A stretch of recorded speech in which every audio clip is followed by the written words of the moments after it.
External Affairs Minister Jaishankar, he spoke in the parliament yesterday on Operation Sindoor. He made a couple of remarks. I have picked up some of them, which I want to discuss in the video now.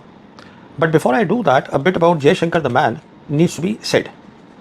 In September of 2016, when the Modi government did the so-called surgical strikes inside Pakistan, Jaishankar was India's foreign secretary.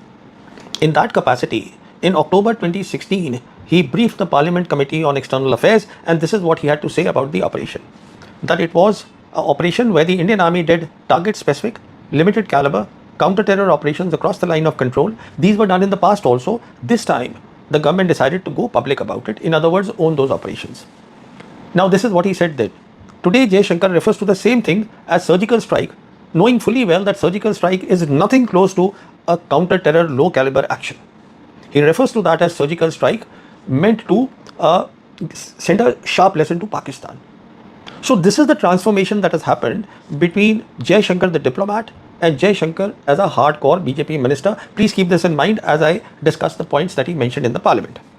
Now, in no particular order, Jaishankar said that after 1947-48, referring to the first war of Kashmir, two fronts were created. And he said because of those two fronts, referring to China and Pakistan, because of those two fronts, 1963 happened. Now he's referring to Pakistan giving the Shaksam Valley to China. 1966 happened. This is when the construction of Karakoram Highway started. 1976 happened, which is when reports came that China was giving restricted nuclear technology to Pakistan. Now you see he's got it all wrong. Because when you use the word front is a military terminology. In diplomacy, you talk about things like cooperation, strategic cooperation, comprehensive strategic cooperation. As the partnership between the countries grows thicker and thicker, you use these terminologies. So what was there at that time and why? Because when we talk of front, what it means is that there is a military line and both the sides' militaries are holding it. Because they are holding it, so both the militaries, this reality, they dovetail into their war planning and their war appreciation.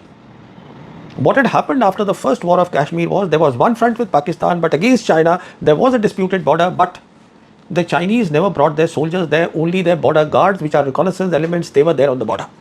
So it was not front, it had not become a front yet. What had happened on the other hand was that the partnership, the strategic partnership between China and Pakistan grew. He's referring to all those dates. And also in 1999, when the Kargil conflict happened, General Musharraf, he traveled to Beijing, asking them for the wherewithal to fight the conflict with India, which he was of course given because the partnership was like that. Now, the second front got created after Doklam 2017. This is the time when in their Western Theatre Command, the PLA brought large number of soldiers, very large numbers of soldiers, and Western Theatre Command is pitted against India, and this is the largest command of China. This is when the second front got created. Then this front, it became live. In April of 2020, when the PLA came and occupied Indian territory in East Ladakh, and India was forced to also send their troops, and the build-up happened and the standoff started. So it became live there. What was already a second front.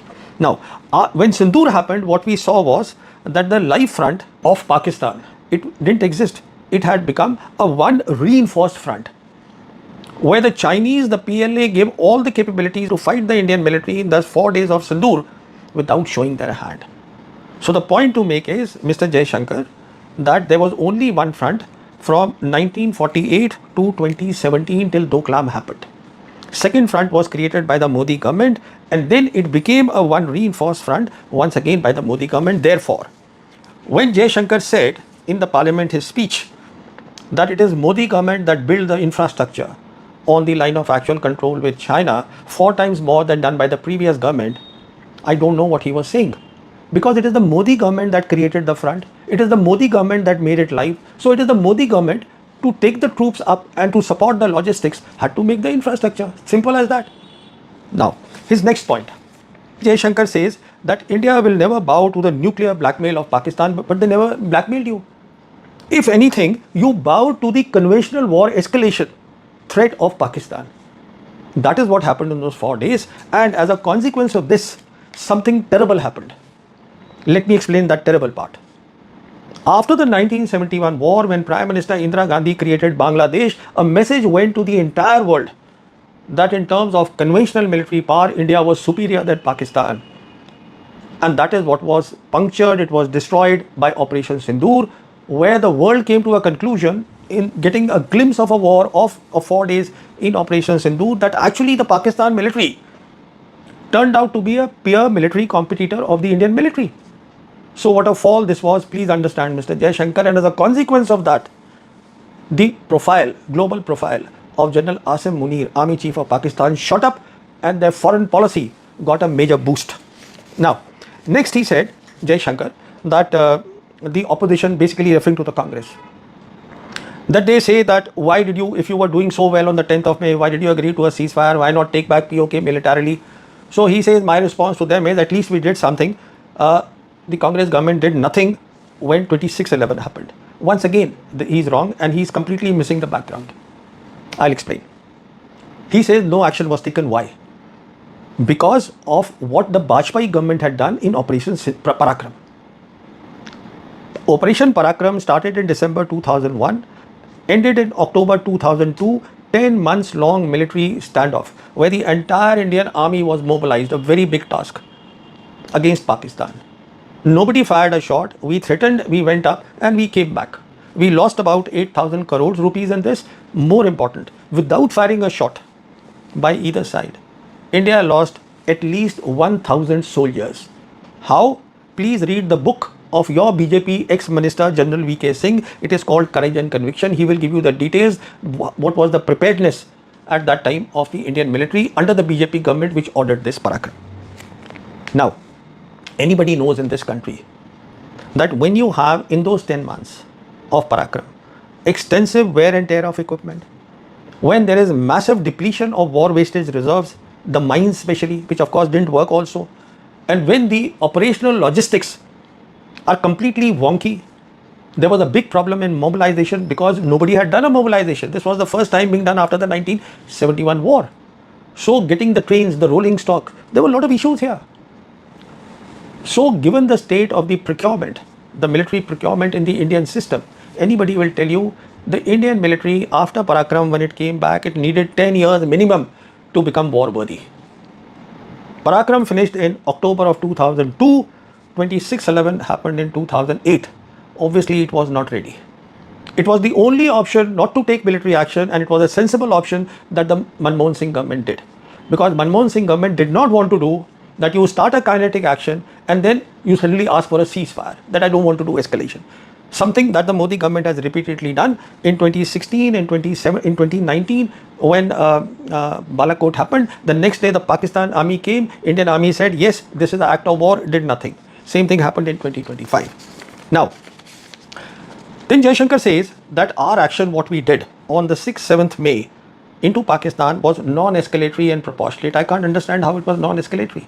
I mean, you're firing missiles inside Pakistan, breaching their sovereignty, hitting deep inside Pakistan, in the heart of Pakistan, Punjab, Bhavalpur and Muridke, and then you expect them to say nothing and you call this non-escalatory. I mean, only he will understand this, how it was non-escalatory. Now, next point he makes is, once again, getting after the government of the day, the Congress government. He says in 2009, this is when the Manmohan Singh government was in power, the Chinese started giving stapled visa to residents of Arunachal Pradesh. Once again, wrong. There's a background to this. And the background is the visit of Prime Minister Bajpayee in 2003 to China. It was during this visit that India formally accepted TAR, Tibet Autonomous Region, as a part of China. And once India formally accepted that, the Chinese then said that Arunachal Pradesh is South Tibet, that it is ours, and then this 2009 thing happened. So the background is that. And again, in 2010, Chinese Prime Minister Wen Jiabao, he came to India. At that time, a day before he came, the Chinese embassy in India announced publicly that our border with India is only 2,000 kilometers. Jaishankar at that time was India's ambassador in China. He was asked and he said, no, it is 3488 kilometers. So Jaishankar is aware of the whole thing.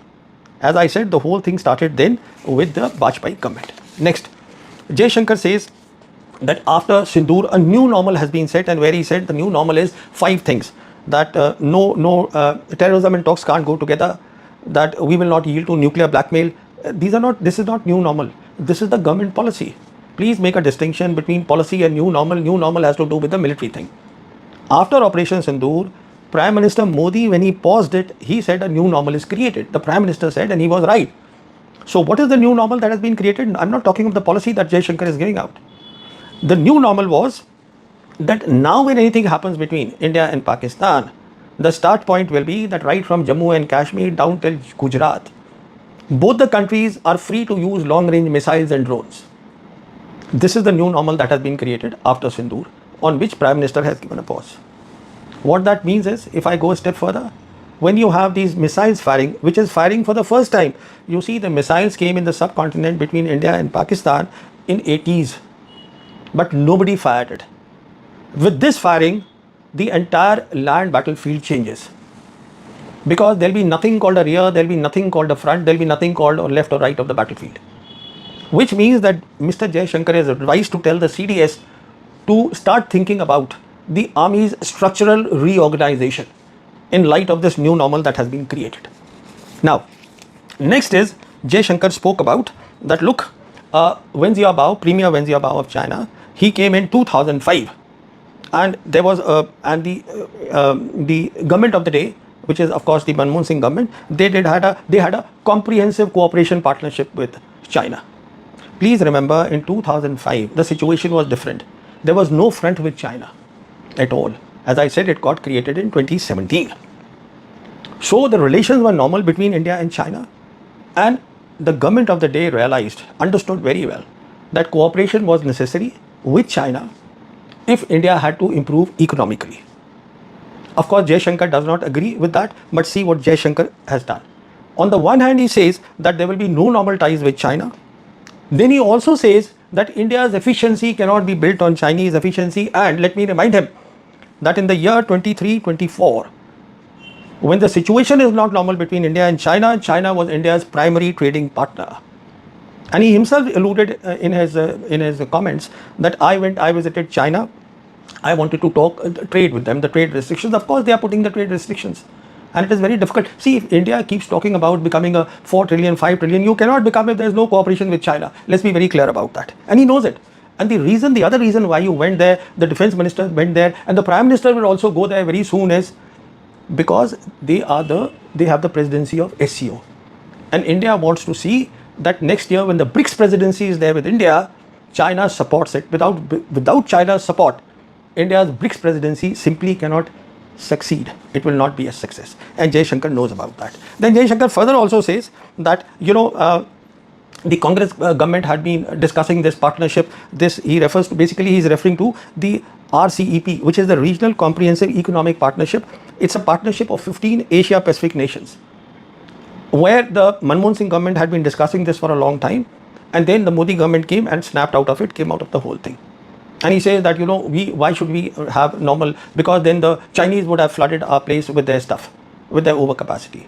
So he says all that. But what he needs to see is that when you talk of today RCEP, from where unfortunately the Modi government has pulled out, 30% of the world population is there. Their GDP is 30% of the world. And all the partners of India, which is Australia, Japan, these are the Quad partners, South Korea, New Zealand, they all are part of this RCEP. Why? Because all these countries understand that if they want to stabilize economically, the partnership with China is absolutely critical. Without that, it will not work. And Jaishankar also knows that. Then he goes further and says, he talks about Huawei, that we didn't take Huawei. Of course you didn't. It was dismissed on political grounds, not on technical grounds. And he said that now we have a 5G of our own. Once again, wrong. The entire hardware of 5G has been imported. India does not make any semiconductors, any ICs, integrated circuits. Everything comes from outside. So the whole issue was about cyber security. And you cannot trust China less or America more. All countries have to be tackled equally, and you have to build up your cyber capabilities. So anyway, the point that I'm making is very simple, that this government's foreign policy is not on the right tracks. I have said this repeatedly. We need cooperation with China. We need cooperation with Pakistan. And in his entire speech, 80% of the speech, Jaishankar, was basically after the Congress government. I don't know why. Because as I've explained everything, the entire burden of what has gone wrong falls on the Modi government. Thank you so much.